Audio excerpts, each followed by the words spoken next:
Olá pessoal, sejam todos e todas super bem-vindas ao nosso PortoCast. Estamos hoje dando início a uma série de conteúdos super especiais para trabalhar um pouquinho mais o nosso setor portuário, como que a inovação vem impactando e irá impactar um setor que é tão relevante aqui para a nossa economia. A gente fica muito feliz, quem nos acompanha no dia a dia vem observando novos hubs de inovação que a gente vem lançando e a gente tem um carinho muito especial com o Hub Portuário, nosso Porto Hub. E dentro do Porto Hub a gente observou a necessidade da gente cada vez mais compartilhar conteúdo relevante. E uma forma muito boa de fazer isso é convidando pessoas especiais para nos darem depoimentos, experiências e compartilhar casos de sucesso e lições aprendidas também dentro dessa jornada de inovação. No nosso primeiro episódio, a gente tem dois participantes aqui que são super especiais. O Jaime Nicolato, que é CEO da mineração Morro do IP e Porto Sudeste, grande parceira nossa, idealizadora também do Porto Hub. Jaime, muito bem-vindo ao nosso bate-papo. Obrigado, Vinícius. Obrigado por ter aceitado. Aqui uma honra, né? Para quem não sabe também, eu fui um dos criadores da ideia do Mining Hub, né? Pois é. Começou comigo lá atrás, então ver essa iniciativa agora no Porto Hub é sensacional, né? A gente fica muito feliz de poder estar cruzando, né, nesses dois momentos, né? O Mining Hub agora completando pouco mais de 5 anos, né, Jaime? E o Porto saindo agora, né, do berço, e com certeza vai ser uma iniciativa com uma dimensão e um potencial de impacto tão grande ou até mesmo superior à do nosso hub de mineração. A gente fica muito feliz. E para o nosso papo de hoje também a gente convida o Rodrigo Cardillo. Rodrigo Cardillo é o nosso diretor de hubs de inovação aqui na Neo Ventures. Então, quando a gente conta a nossa jornada, a consolidação da empresa e dos hubs, né, muito disso passa nas mãos do Rodrigo. Então, Rodrigo, muito obrigado aí por aceitar o convite. Bem, Vinícius, muito obrigado. Muito bacana estar podendo vir bater esse papo com vocês aqui hoje. Estou muito feliz, muito honrado com o convite. Os hubs de inovação desempenham um papel muito importante para a inovação nas grandes empresas. O Porto Hub é um desses projetos que vem para somar e fortalecer, né, esses projetos, né? Eu sou responsável na Neo Ventures pela carteira de hubs de inovação. Para a gente é motivo de orgulho, né, estar podendo participar do PortoCast hoje. Muito obrigado. Então hoje já deu para perceber aqui que a gente vai ter um bate-papo bem rico, né, quando a gente fala de jornada de inovação, quando a gente fala de setor portuário. E eu acredito, tá, Jaime, que hoje as pessoas que estão nos assistindo, nos ouvindo, né, algumas com certeza conhecem bem desse setor, né, do setor portuário, e possivelmente para outras está sendo o primeiro contato também dentro desse ecossistema, dentro dessa cadeia, né? E aí, Jaime, eu acho que seria legal assim, a gente começar com alguma contextualização, né? Por que esse setor portuário é tão relevante no Brasil, relevância global também, né? E a partir disso a gente pode desenvolver aqui os próximos passos, pode ser? Perfeito. Boa. Perfeito. O setor portuário ele é de fundamental importância, né? A gente vê hoje a conexão entre os mercados, né? Mercados cada vez mais interdependentes. Esse crescimento acelerou bastante no ano 2000, né? Com todo o crescimento chinês. A China exportando, né, produtos acabados e importando matéria-prima. Então, fez necessário um crescimento, né, de todo o transporte oceânico, né? Você vê cada vez mais portos mais eficientes, mais inovadores, né, com bastante tecnologia, né, usando como fonte para fazer todo esse comércio internacional, né? Você vê o Brasil, ano passado, teve de superávit na balança comercial quase 99 bilhões de dólares, né? Então isso era uma coisa que no passado inimaginável, né? A China, por sua vez, só em dezembro foram 75 bilhões de dólares. Essa dependência econômica, né, mundial dos portos, né, vamos dizer assim, da conexão entre os países, cada vez mais se acelera, né? Você vê, né, cada vez mais esse volume de cargas aumentando. Obviamente, existem movimentos geopolíticos para impactar isso, né? Existem proteções de um país contra o outro, né? A gente vê esse crescimento aí das barreiras tarifárias, mas o mundo é tão interdependente, né, desses produtos que fica difícil você quebrar esse ciclo, né? Hoje todo o mercado de metais, né? Seja no aço, seja no alumínio, seja no cobre, seja no setor de terras raras, microcomputadores e chips, né? É dominado pela China, né? O setor agora de carros elétricos e tudo dominado pela China.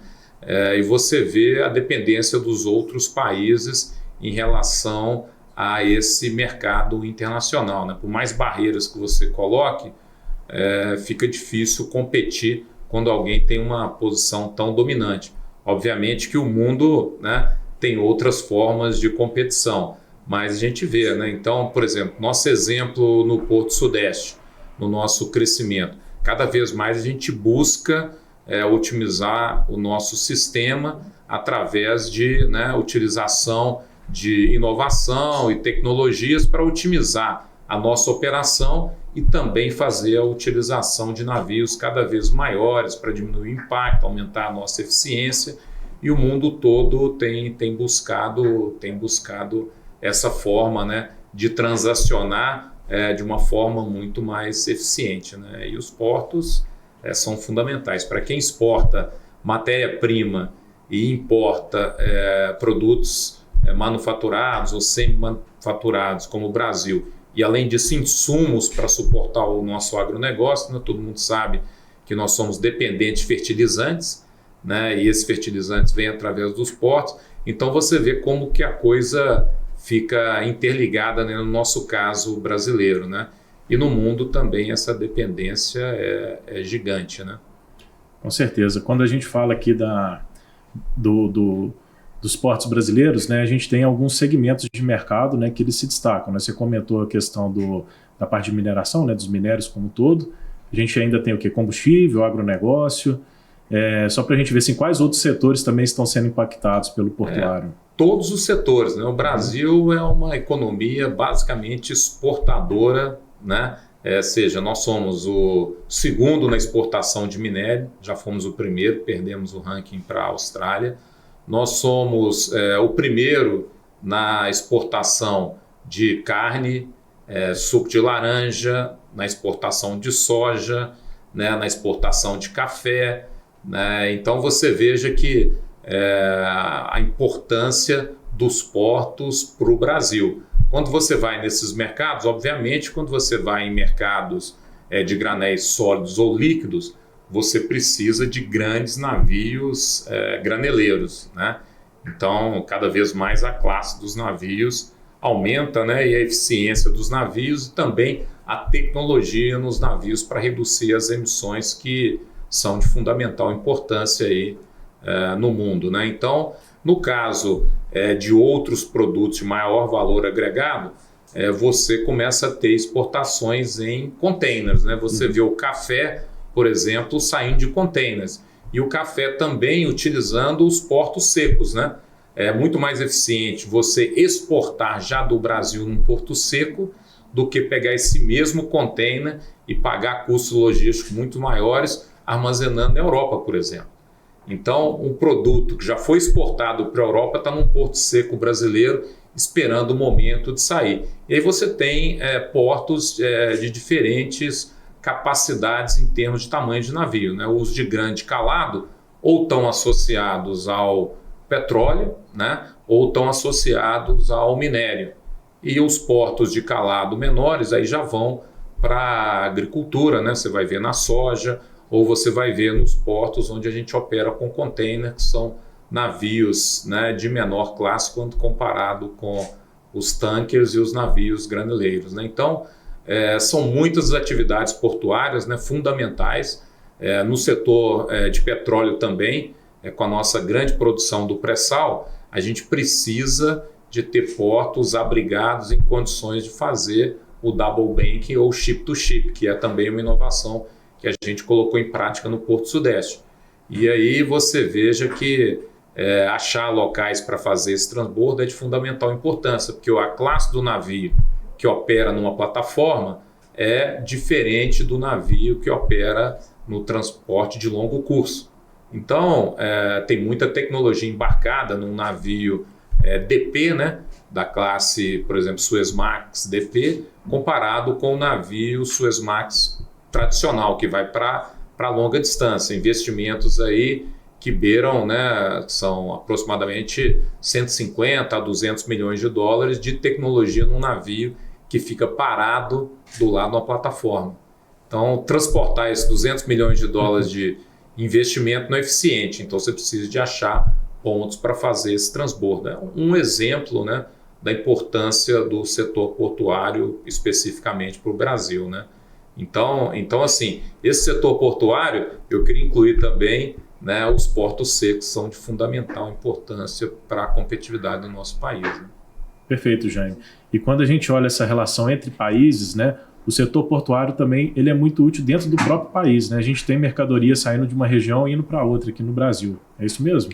O Brasil é sempre focado em relação aos portos. Quando a gente vê a própria construção das nossas ferrovias, que no passado elas eram litorâneas, hoje você vê que elas são majoritariamente do interior para os portos, né? Por quê? Porque a nossa produção está no interior, né? O nosso grande desenvolvimento está no interior e a gente precisa levar essas cargas de maneira eficiente para os portos.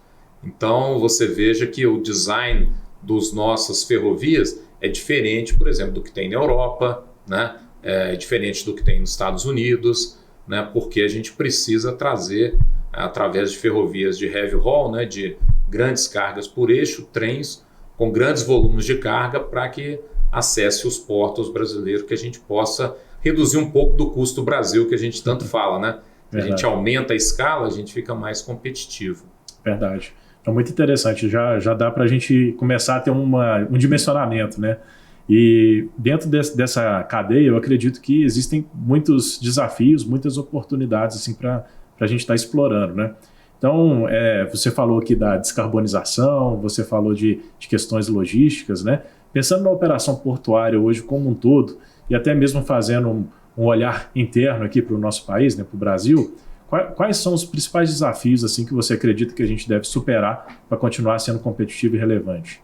Olha, são grandes desafios, né? Um desafio de sustentabilidade é o primeiro, né, de todos. Eu acho que é o de maior relevância. A gente precisa controlar emissões, a gente precisa estar trabalhando junto com a comunidade, né? Não existe saúde da empresa sem a saúde da comunidade. Então, tá de portas abertas para todos os stakeholders, né? Todos os nossos fornecedores, todos os nossos clientes, né? Os nossos empregados, o meio ambiente, até a família, fazem parte dessa comunidade de stakeholders que precisam estar alinhados com o projeto que você desenvolve, que você atinge ali o seu entorno, né? Não só em relação ao interior do país, mas também localmente numa operação portuária que ganha dimensões muito grandes, né? Então você tem que mostrar a sua sustentabilidade, o que você faz para retribuir também localmente todo o desenvolvimento que você está trazendo para aquela região. Porque se você não consegue se integrar, você vive dentro de um condomínio fechado. E vai ser um organismo estranho ali, né? Um organismo estranho que não é entendido e não é valorizado se você não se integra. Então, são grandes desafios de eficiência, né? A gente precisa estar sempre pensando em otimização. Então, o Open Innovation abre uma porta gigante na otimização, né? A gente sabe a importância das startups, a gente sabe a importância de trabalhar, né, com blockchain, com, né, internet das coisas, também com a inteligência artificial, para que a gente possa fazer otimização. Do outro lado, existe um desafio gigante, né? O desafio da segurança cibernética, né? O desafio do acesso aos dados, né? Da proteção dos dados, para que a gente possa abrir essas informações para otimização, né? Para que a gente possa crescer, tanto na questão de eficiência, na questão de suprimentos, na questão de poder, né, como num porto seco, antecipar essa exportação, integrar tudo, né, com o mercado externo. Então, tecnologia, né, e cada vez mais inteligência artificial, blockchain, tudo isso faz parte desse Open Innovation. E, obviamente, o conhecimento fora, né, da sua, vamos dizer assim, do seu condomínio, do seu ambiente de trabalho, ele é muito maior do que interno, não tem dúvida. E o desafio é como fazer essa integração, como fazer essa tecnologia realmente open para criar valor para todos nós, né? Porque se a gente cria valor para todos nós, isso é o mais importante. Essa foi uma ideia lá atrás do Mining Hub. Se você pega uma grande empresa, traz uma startup para assinar um contrato com uma grande empresa, a startup não passa nem do jurídico. Né? O primeiro desafio é como assinar esse contrato, como ter acesso às informações. Essa empresa aí, ela é muito pequena, não é relevante, pode colocar em risco os nossos dados. Existe a cultura, né, da empresa querendo se proteger e acaba atrapalhando esse desenvolvimento. Então a ideia do Open Innovation, de ter, né, um Porto Hub aí, né, é exatamente isso, abrir as fronteiras desse condomínio e dar uma quebra de cultura, mostrar que a inovação que acontecer aqui, ela é bem-vinda para todos, que a competição não é local, a competição é mundial. Então, se eu consigo abrir essa porta para todos, eu acelero o desenvolvimento, a eficiência, a otimização, reduzo o custo, acelera a integração, né? Tudo isso é fundamental. Se eu, por exemplo, no Porto Sudeste, eu consigo ter, né, inteligência artificial, né, a internet das coisas, também o blockchain me ajudando na predição das cargas que eu estou formando, que partem desde uma mina até o terminal, até a chegada dos trens, eu fazer esse blend junto com os navios e otimizar os custos, né, da preparação ali da minha carga e garantir a qualidade, eu estou ganhando tempo, eficiência, competição. Isso pode ser usado por todos, né? Com certeza. Então, assim, o Open Innovation é fundamental. Se a gente quer desenvolver, se a gente quer crescer e a gente precisa disso, né? Quem não quer um dia vai descobrir que precisa. É fundamental uma iniciativa como essa. Muito bom, Jaime. Eu vou aproveitando que você levantou a bola aqui, né? A gente fala muito de inovação aberta, né? De Open Innovation, e muitas das vezes esse conceito também ele fica no hype, né? Todo mundo falando, mas pouca gente entendendo de fato o que significa uma inovação aberta. Aí eu queria trazer agora para você, Rodrigo, essa visão, né? De compartilhar para a gente um pouco do entendimento, né? Primeiro, na sua visão, o que é inovação? E o que é inovação aberta? Se tem aberta, também tem fechada? Quais são essas diferenças? Não, perfeito, Vinícius. Sim, existe inovação aberta, inovação fechada, mas numa visão talvez bem simples, mas muito direta sobre o que é a inovação, e tentando desmistificar. Acho que na minha visão, a inovação está muito relacionada à necessidade ou à capacidade de criar algo e implementar, criar e implementar algo novo, né? Por que essa junção com implementar, né? Porque uma ideia, uma coisa por si só, se não implementar, ela não tem capacidade de gerar resultado. Então, se ela não gera resultado, dificilmente ela vai ser uma inovação. Gosto muito desse conceito, que ele deixa de forma muito objetiva, criar e implementar algo novo. E o que pode ser esse algo novo? Não precisa ser algo extremamente tecnológico, né? A gente pode ter inovações simples, de processos, de produto, enfim. E quando a gente vai derivando esses conceitos da inovação, e aí a gente chega numa visão da inovação aberta, da inovação fechada, inovação aberta, numa visão também simples, seria a capacidade de uma empresa de se conectar com agentes externos, né, fora da sua estrutura, né, para desenvolver soluções para suas oportunidades, para suas dores. Então, ao invés de ficar fechado, às vezes, dentro de uma área de P&D, gastando seus recursos, time, enfim, horas de desenvolvimento de uma coisa que às vezes nem é core da sua empresa, pega essa dor de forma estruturada, ou essa oportunidade, né? Comunique isso para o mundo. Em algum lugar vai ter alguém, como o Jaime mencionou, né? Hoje a gente não tem mais fronteira, a gente compete com o mundo inteiro. Por que não usar também dessa rede para prover soluções para os nossos negócios? Então, a inovação aberta é quando as empresas fazem esse movimento de fazer essa busca de soluções, né, no externo, com parceiros. E podem ser startups, outras empresas, instituições de base tecnológica, instituições acadêmicas, enfim. Quando a gente olha o conceito da inovação fechada, né, esse é o oposto da inovação aberta, né? É a inovação feita dentro da empresa. Você tem diversas formas de fazer tanto a inovação aberta quanto a inovação interna. Um bom exemplo de inovação interna são as atividades de intraempreendedorismo, quando as empresas estimulam seus próprios colaboradores, né, a apresentarem as soluções, né, para aqueles problemas que esses próprios colaboradores vivenciam no dia a dia de suas rotinas de trabalho, né? Então, essa é a segregação e desmistifica muito, né, Vinícius, essa complexidade, às vezes, que se atribui ao termo de inovação aberta, inovação fechada, parece que são coisas que estão distantes, e não, estão muito próximas e acessíveis, né, a todas as empresas. Legal. E quando a gente olha essa definição, muitas das vezes as empresas ficam assim, poxa, eu tenho que ter tudo dentro de casa, né? Eu tenho que ter os melhores especialistas, os melhores pesquisadores, a melhor infraestrutura, e tudo que eu faço tem que ser só meu, eu não posso pegar de alguém e nem posso, a partir do que eu fiz, ofertar para o mercado. E a inovação aberta quebra esse paradigma, né? Ela mostra para a gente que a gente pode ganhar tanto do fluxo que a gente chama de dentro para fora, né? Ou seja, tem coisas que a gente às vezes desenvolve aqui no dia a dia, mas que a gente não vai levar para frente, alguém pode querer empreender, ou eu posso criar até um novo negócio, né, para minha empresa a partir disso. E também conhecimento externo, né? Às vezes patente que está em universidade, projetos de pesquisa, startups, né, igual que você comentou.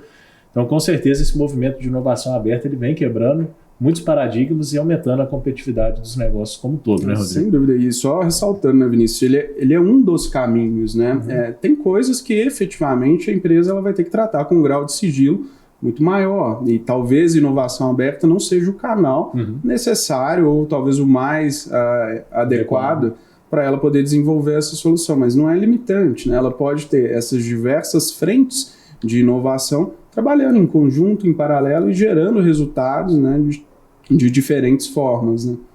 Boa. E quando você fala assim que existem vários caminhos, né, para fazer inovação, o Hub de Inovação é mais um desses veículos possíveis, né?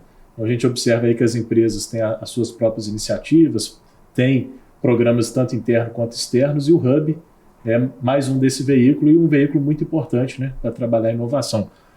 Como que você enxerga a importância de um hub de inovação para uma corporação como a Porto Sudeste, como outras empresas aí de grande relevância no mercado?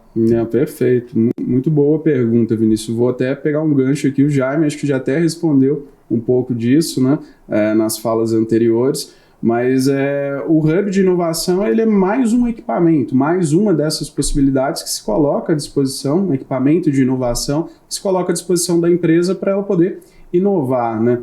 O legal dos hubs, o que a gente vê de muito valor, ele é um ambiente que pode ser um ponto físico, virtual ou até mesmo híbrido, né?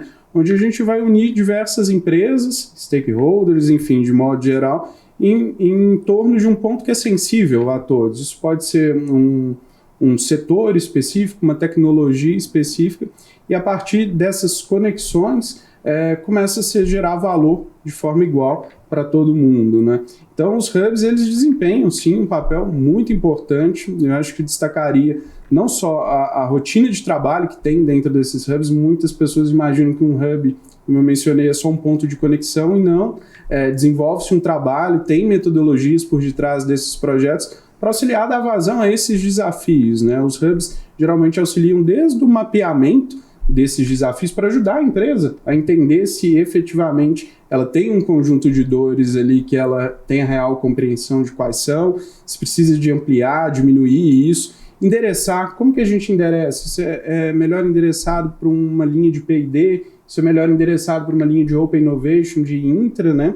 Buscar soluções junto ao mercado, né? Ajudar essas empresas a desenvolverem até a validação desses resultados, né? E o mais legal, quando a gente faz isso num contexto de hub, né? Todas as empresas que estão unidas em função daquela temática que é sensível a todas, né?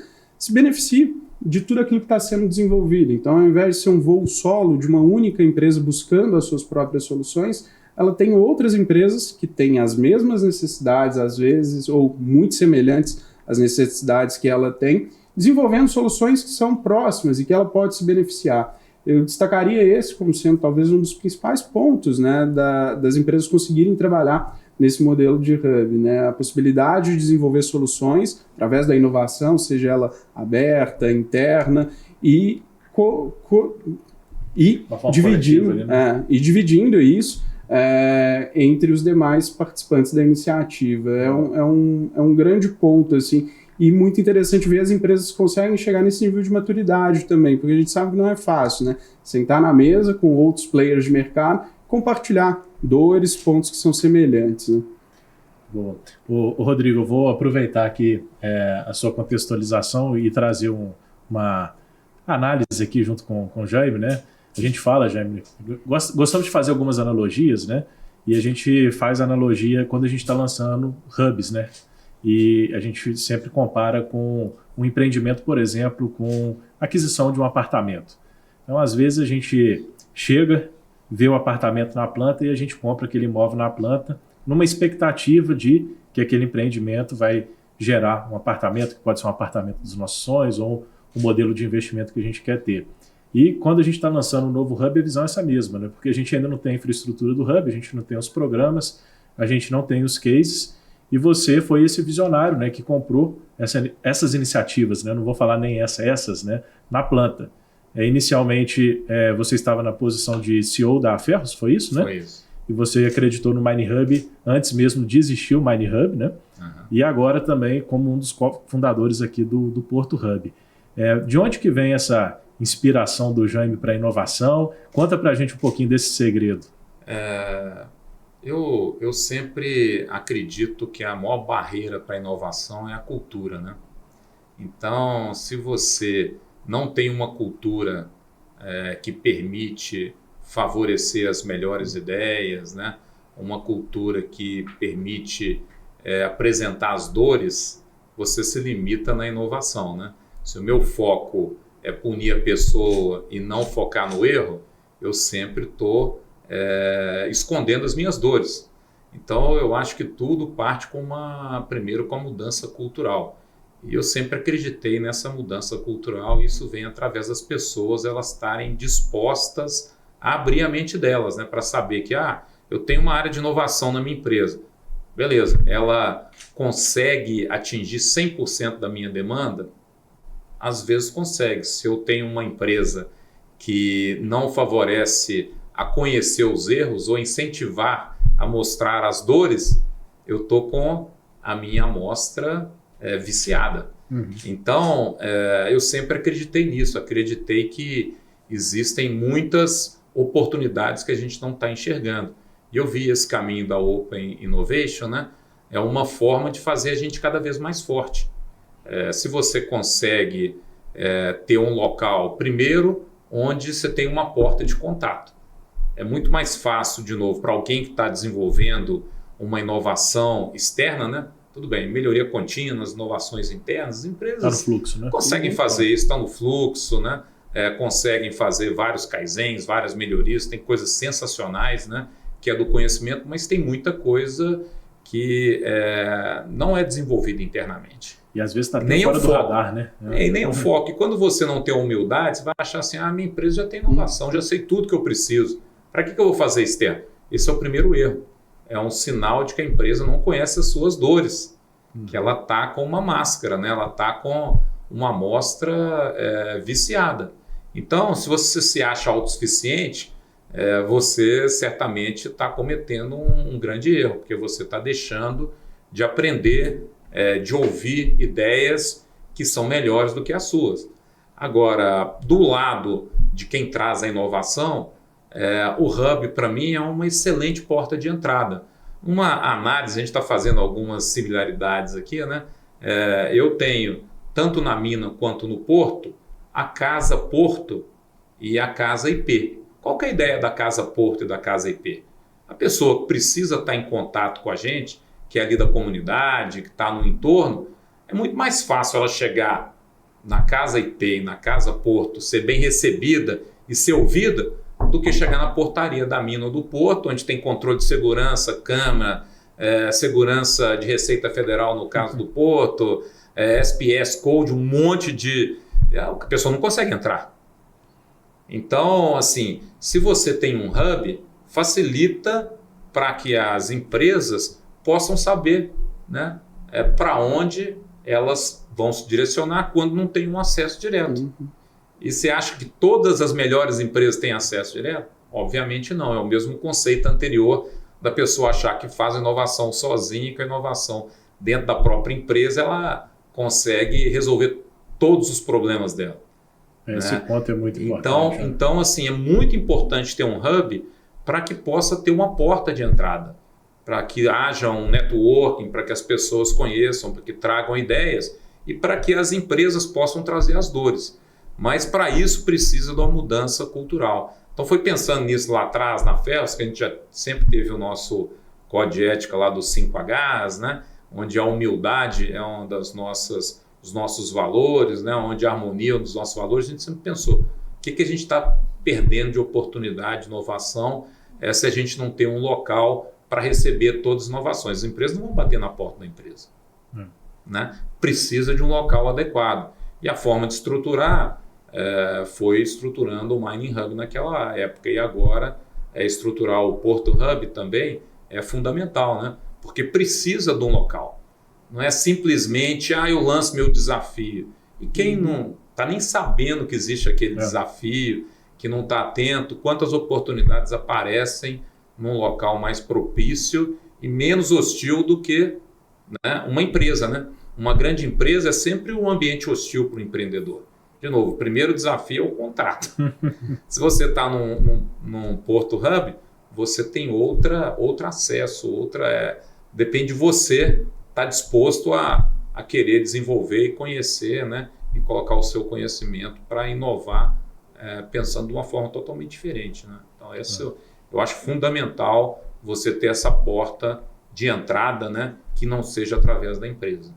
Você trouxe alguns elementos que são muito importantes, né, dentro do debate, especialmente de inovação aberta, né, Rodrigo? Então, a gente, enquanto empreendedor, ou a gente, enquanto provedor de solução para uma grande empresa, a gente tem várias dificuldades. E talvez a primeira delas é bater na porta certa. Então, se eu chegasse, por exemplo, na Porto Sudeste ou na Morro do IP, com certeza, se não tivesse um ponto inicial de contato ali, por exemplo, o Marcelo, né, a gente ia falar com quantas pessoas, talvez até chegar o Marcelo, ou nem chegaríamos, né, no Marcelo naquele primeiro momento, né? Então, isso é muito importante, a gente ter a pessoa que entende o processo de inovação, que vai ajudar a gente a dar a capilaridade disso dentro da empresa para a gente poder centralizar essas oportunidades e refinar. Esse é um ponto assim, que eu vejo que é muito importante, né? Mas muito mais do que isso, Vinícius, se me permite complementar, claro, vamos lá. Tem que ter a cultura de querer fazer e aprender, né? Porque se você tem uma entrada numa empresa, mas não tem a cultura de querer aprender, eu sou autossuficiente, só entrou, eu sei tudo. Né? Você vai ter a primeira barreira, que é uma barreira cultural ali, que não te deixa passar. Você não vai, você vai tomar bomba no jurídico, você vai tomar bomba na pessoa que acha que já é o melhor do mundo, que, né, não precisa, que ele já é, né, o astro principal de tudo. Ou talvez você até se sente ameaçado, né, em algum momento, né, por aqui, pelo novo, né? Também. Tem de tudo também, um pouco. As corporações, elas, né, tendem a se fechar, né, e com isso perdem inúmeras oportunidades. A gente sabe de vários e vários casos aí, né? E a transformação tecnológica está aí, né? O caso da NVIDIA e da OpenAI na Microsoft e tal. A gente está vendo aí o que vai acontecer no mundo, né? Assim, sem comparação, né? Com certeza. Inclusive, a própria NVIDIA aí teve um crescimento de valor gigantesco por causa disso, né? Entrou ali no hall das top 5 ali, né? Empresas mais valiosas. Permite só voltar num ponto, Vinícius, acho que é muito relevante, né? A gente tem o hábito aqui na ANEEL, né, de falar que a inovação, no final do dia, é sobre pessoas, né? Essa parte que o Jaime toca, né, de como sensibilizar as pessoas dentro de uma organização, no aspecto de cultura, né, para que estejam preparadas, né, para trabalhar com a inovação. E isso é um dos principais desafios, né, de qualquer profissional hoje à frente de uma área de inovação dentro de uma empresa, né? Como é que a gente comunica os benefícios, como é que a gente engaja esse time, né? E como é que a gente sensibiliza, sobretudo, a alta gestão da empresa para que se comprometa genuinamente com esse movimento, para que ele possa dar os frutos que a gente sabe que ele tem a capacidade, né, de gerar. Esse é um fator muito importante também dentro dos hubs, né? Quando você tem empresas que já passaram por isso, já estão em estágios mais avançados, essa troca, né, ela é muito relevante para ajudar a criar e fortalecer essa cultura da inovação dentro das organizações, né? Com certeza. E quando a gente pensa que a competição é local, né, a gente comete um erro gravíssimo, né? Então, no caso da nossa indústria, do minério de ferro, a gente já foi o primeiro do mundo, hoje a gente é 1/3 da Austrália, né, em termos de Brasil, né? Enquanto a gente ficou competindo entre a gente, disputando e tal, a Austrália correu sozinha nesse crescimento e abocanhou a grande parte do mercado. Como reverter isso? Impossível, né? Nesse momento. Difícil, né? Porque aumento de volume gera uma queda de preço. Queda de preço gera falta de funding para você desenvolver novos projetos e ciclo, né? Continuar operando. Então, assim, enquanto a gente não entender que essa competição é global e a gente está, né, suportando um ao outro para poder todos, né, crescerem e aproveitarem as oportunidades, a gente perde a oportunidade e vai ficando irrelevante no mundo, né? E além da competição global, a gente ainda tem as relações entre setores, né? A gente estava vendo recentemente o próprio caso das montadoras com as mineradoras aí de lítio, né? Então, assim, a gente começa a ver que até existe movimentação entre setores que vão tornar essa competição ainda mais acirrada, né? Essa é uma questão, né? A demanda por minerais no mundo, ela só cresce, né? Sim. Eu digo para todos sempre uma frase, né, que eu não canso de repetir, que tudo que não é plantado é minerado, né?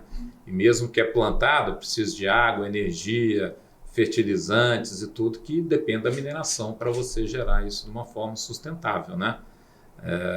Eu, por exemplo, esse óculos meu, eu não plantei, né? Então ele veio da mineração. Só que a sociedade ainda tem uma dificuldade de enxergar os benefícios, né? E às vezes ela acaba tendo uma visão mais romântica e precisaria de ter uma visão prática para que a gente possa realmente tirar as barreiras para desenvolver tudo de uma forma sustentável.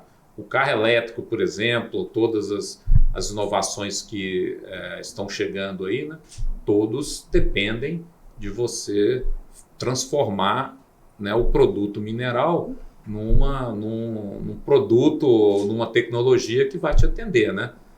Então, assim, o que é a NVIDIA? É uma fábrica de chips. Da onde vem essa fábrica de chips?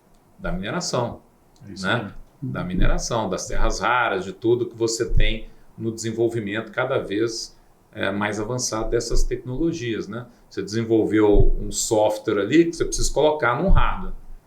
Senão não funciona. Então não funciona. Toda a questão na nuvem, está na nuvem. O que é a nuvem?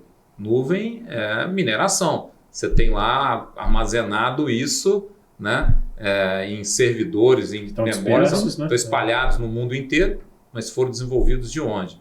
Então, assim, a gente precisa pensar de uma forma muito mais abrangente, né, para que a gente possa desenvolver todas essas novas tecnologias, né, de uma forma eficiente. Aí sim, reduzir as emissões, né? Assim reduzir as emissões. Então, e melhorar a sustentabilidade no planeta, né?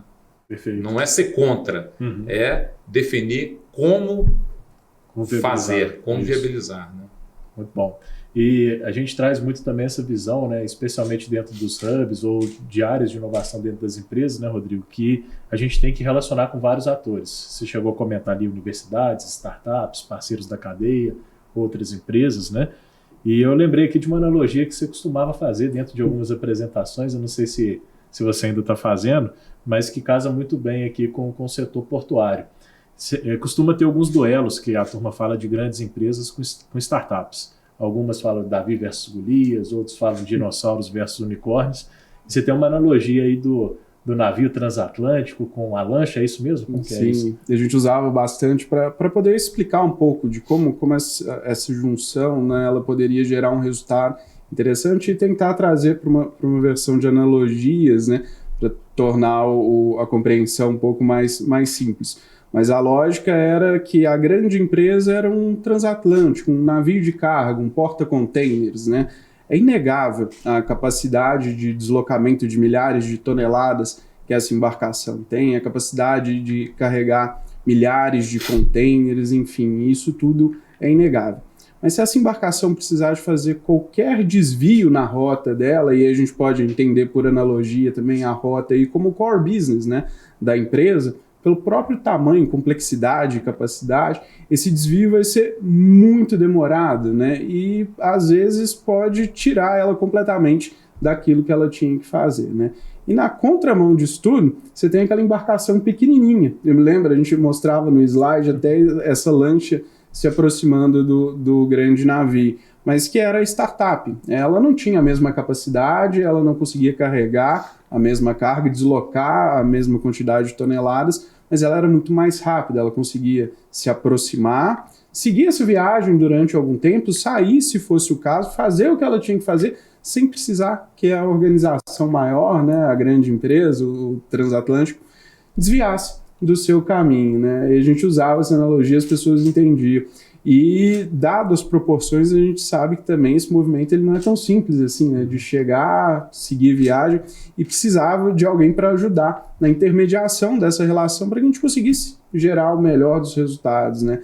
E muito dessa intermediação é feita hoje pelos hubs de inovação, né? Que conseguem conversar e entender o ponto de vista da startup e da grande empresa, né? Auxiliando nessa navegação, né?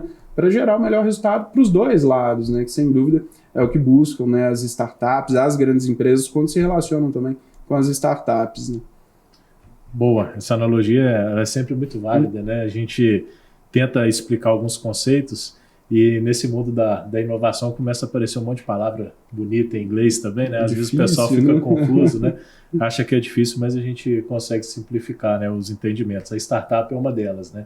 O tempo inteiro o pessoal fica assim, o que é startup? Como que funciona? Que bicho que é esse? Mas não tem tanto mistério assim, né? Na maioria das vezes é uma empresa emergente, que tem uma base tecnológica, que precisa de validar um produto, serviço, uma solução, e especialmente aquelas que entregam para o mercado corporativo, né, a oportunidade de participar de um hub, de uma iniciativa de uma empresa, né, ela às vezes é até determinante de sucesso, dependendo do momento que ela está, né?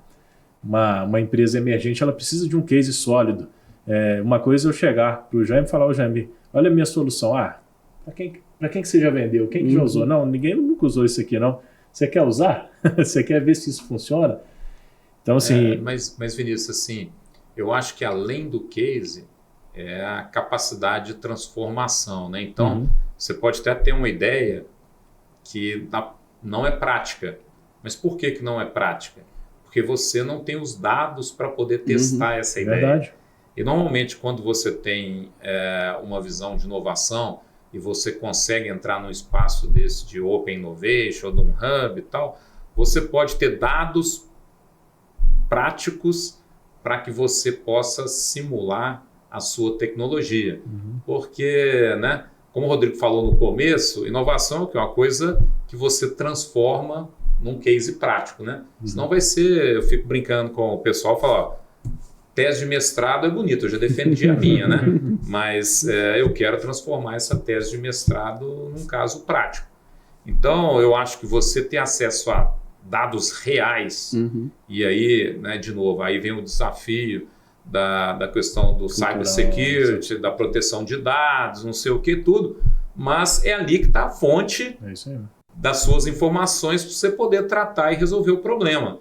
Porque na teoria, né, tudo funciona, né? Mas a prática precisa de dados reais para você poder simular.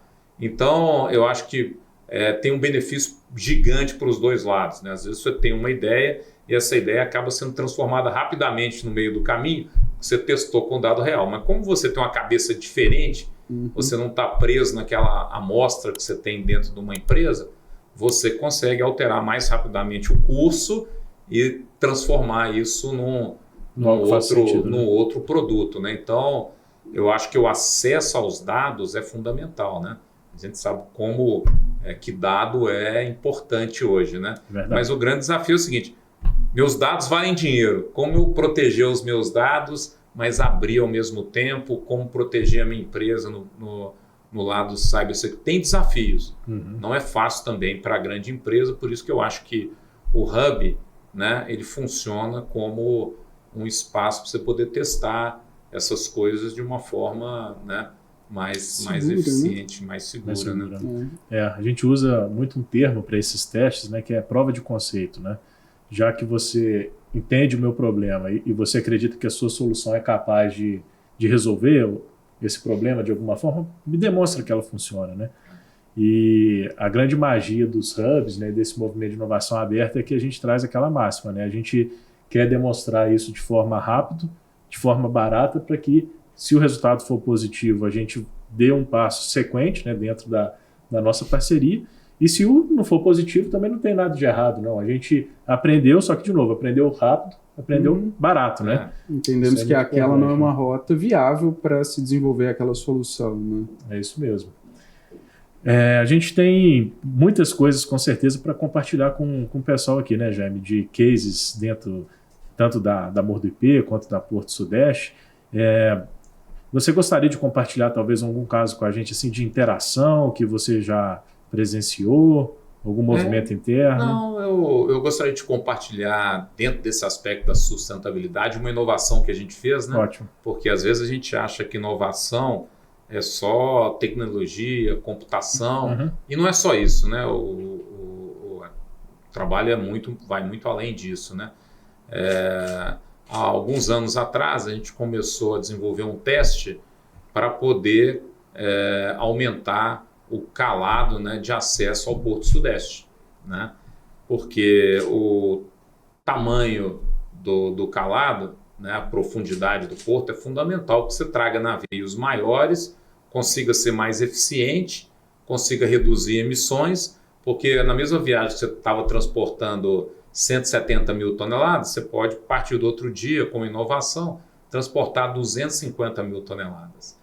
E a gente tinha um desafio muito grande naquela região. A gente está numa região né, muito sensível ambientalmente, né, que é a Baía de Sepetiba, e era impossível você usar uma operação de desmonte, né, que é você usar explosivos para poder tirar as pedras que faziam, né, esse empecilho do aumento do calado. Nós desenvolvemos, né, com um dos nossos fornecedores, um estudo para você fazer um corte a 20 metros de profundidade, como se fosse um corte de rocha diamantada, numa pedreira.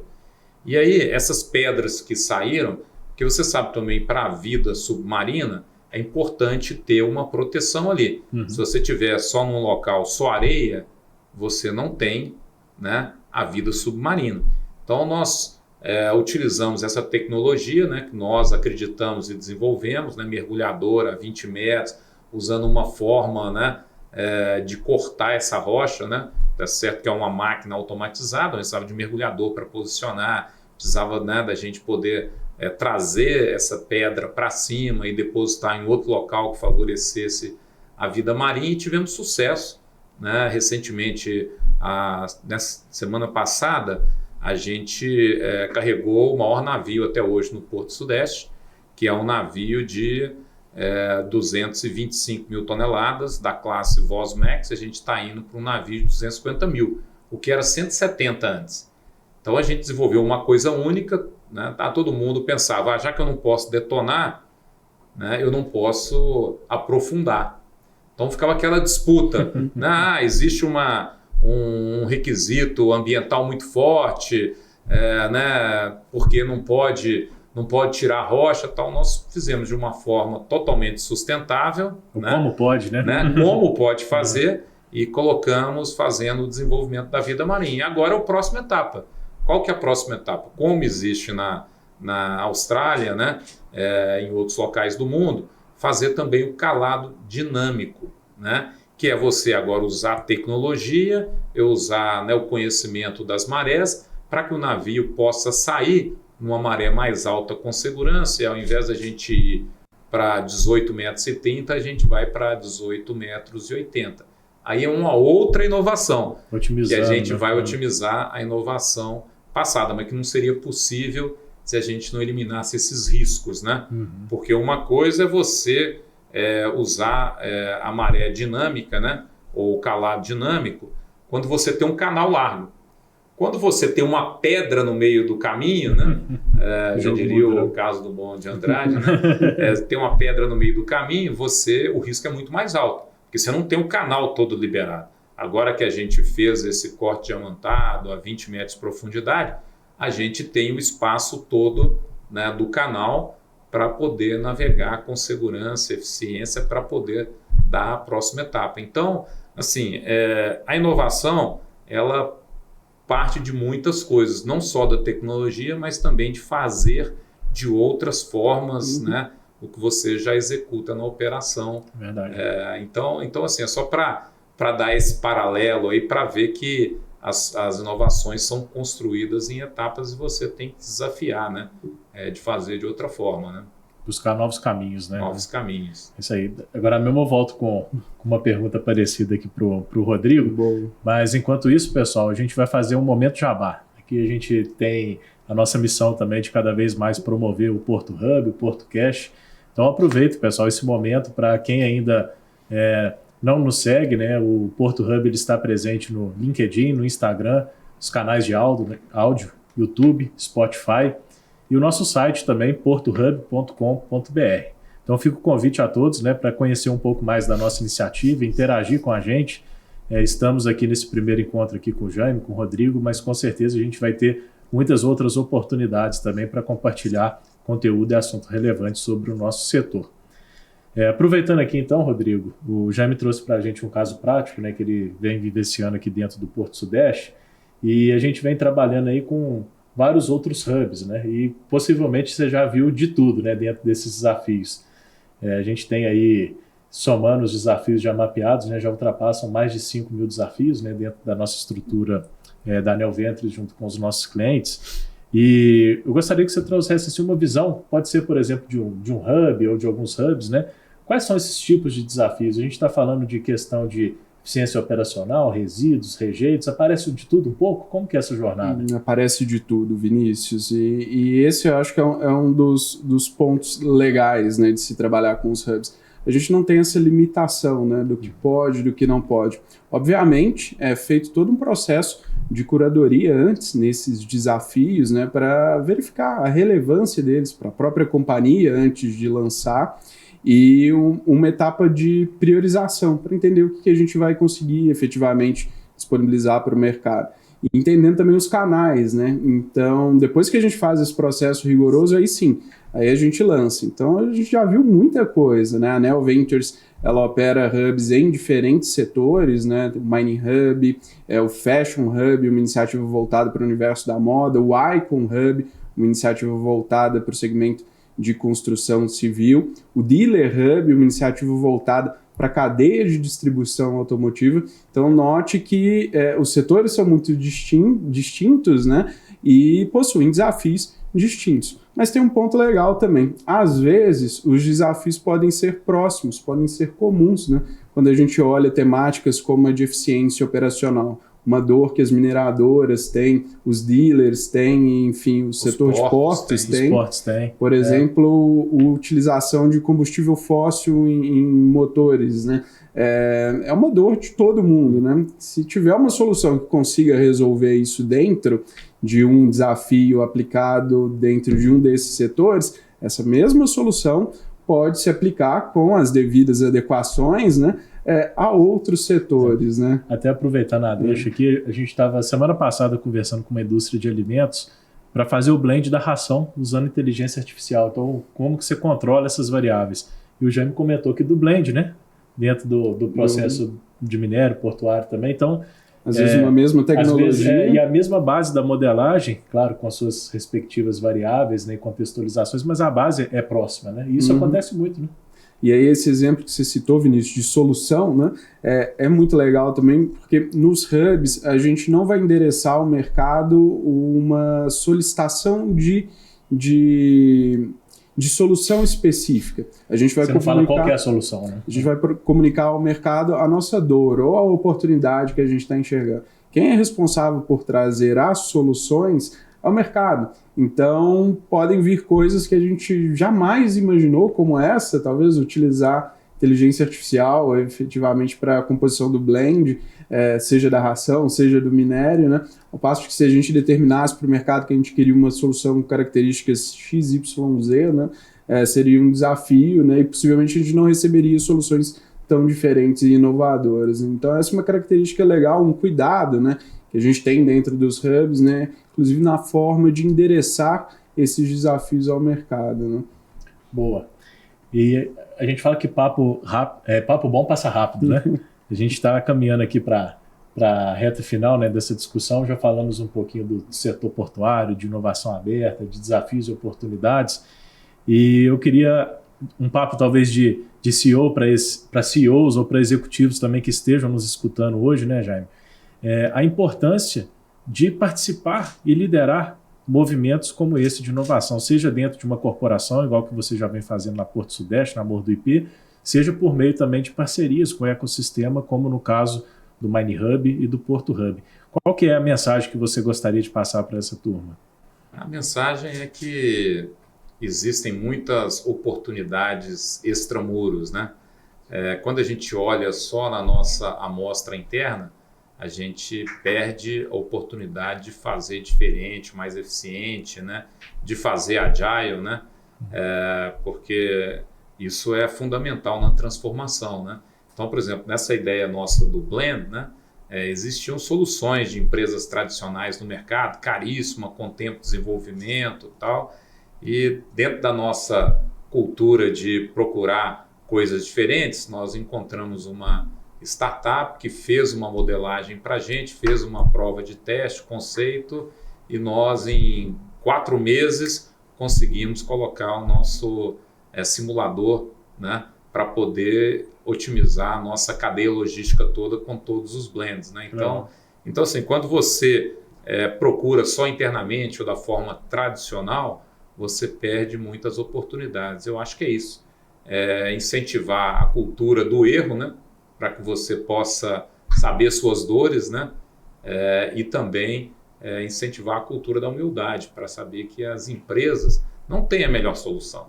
A gente imaginar que no mundo hoje, né, onde o foguete já dá ré, né? Em que o Elon Musk conseguiu ganhar da NASA, né? Como uma empresa de inovação, né?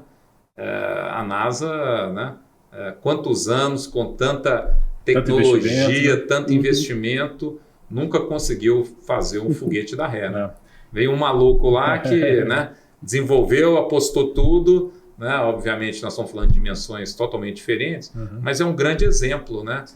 Que você às vezes consegue fazer de uma forma muito mais eficiente, né? Você colocar satélites em órbita e fazer, né, viagens infinitamente mais baratas, né? Antes não era sustentável, né? Você explodia o foguete de lançamento, desperdiçava o impacto ambiental, todo o consumo, né, de combustíveis, reciclagem e tal. Hoje você sai com o foguete aqui, põe, né, o satélite em órbita e volta com o mesmo foguete. É fantástico, né? Então é dizer isso. Para uma NASA, sempre existe uma SpaceX, né? É verdade. Então, para que os CEOs pensem nisso, né? Eu tenho a minha NASA aqui, todo mundo achava que a NASA era, né, o top de tecnologia e tudo. Ninguém ia desbancar a gente. Ninguém ia desbancar uma NASA, né? Com o suporte do governo americano, né? O SpaceX está aí, né? O Starlink está aí para provar, né? Para provar, né? Então, acho que fica a reflexão, né? Então, a reflexão, nós não somos os melhores, né? Mas a gente pode aproveitar das melhores tecnologias se a gente tiver uma cabeça aberta para conhecer os nossos erros, os nossos problemas e testá-los, né? Com outras ideias. Muito bom. Rodrigo, na mesma linha, né? A gente vem nesse movimento aí de construção, operação de hubs, né? Observando o benefício que isso vem gerando para os nossos parceiros. E você pode ficar à vontade para tanto falar das startups quanto para falar das corporações que já fazem parte ou que pretendem fazer parte dos hubs, né? Qual que é a mensagem que você gostaria de compartilhar para eles? Que experimentem, né? Como a gente disse, os hubs eles são mais um, né, dos diversos equipamentos de inovação que estão disponíveis hoje no mercado para que as empresas possam fazer parte e que consigam gerar resultados através da participação nesses projetos. Eles são ambientes agregadores, né, que buscam ativamente essas inovações de forma estruturada. Então, a empresa às vezes não tem a sua área de inovação totalmente definida, estruturada. Não tem problema, experimente um hub de inovação. Lá dentro existe metodologia, existe conhecimento, existe já uma forma estabelecida de como buscar essas soluções no mercado, de como levantar essas dores. Então, o convite que eu faço a todos os que têm curiosidade, né, de entender esses movimentos em hubs de inovação é que experimentem, conheçam essas iniciativas. Um negócio legal, Vinícius, às vezes é conhecer iniciativas estabelecidas em outros setores também, porque você tem a sua visão, se posicione e fala, olha, efetivamente quero entrar numa iniciativa de um hub de inovação para o meu setor, né? Para as empresas, eu acho que isso é muito rico. De novo, o principal aspecto, a conexão, trocar dentro de um ambiente seguro com empresas que têm dores semelhantes às suas, é algo muito rico, muito interessante e que gera muito valor, fora toda a metodologia de trabalho que é desenvolvida junto com o time do Hub, as empresas que lá estão e fazem parte. Para as startups, é uma porta de entrada, como o Jaime disse, sem as muralhas, né, da empresa estabelecidas. Imagine que talvez seja através de um desafio dentro de um hub que a sua startup se torne fornecedora de uma grande empresa. E dali de todo o setor, né? E desdobre para o outro setor e talvez até para outros setores por conta de uma oportunidade que ela conseguiu, que a sua startup conseguiu aproveitar dentro de um ambiente como esse. Então, os hubs de inovação são ambientes muito férteis para as startups. Eles encurtam uma barreira. Dificilmente a sua startup, você que está me ouvindo aí agora, conseguiria hoje ter todos os níveis de segurança necessários, todos os documentos necessários para se tornar uma fornecedora de uma grande companhia, né? Como o Jaime disse, às vezes ele não vai conseguir nem ler o contrato, que vem em 200 páginas em inglês, né? Então você não vai ter nenhum jurídico para te dar suporte nisso. E os hubs, obviamente, né, dentro dos limites de governança e compliance das grandes organizações, eles possibilitam uma entrada diferenciada, né? E óbvio, você conseguindo demonstrar o valor da sua solução, né, você tem um mundo de oportunidades que se abre a partir disso. Então ele gera oportunidade para os dois lados e cada um naturalmente sabendo aproveitar dentro dos limites ali da relação, mas gera oportunidade para todo mundo. Muito bom.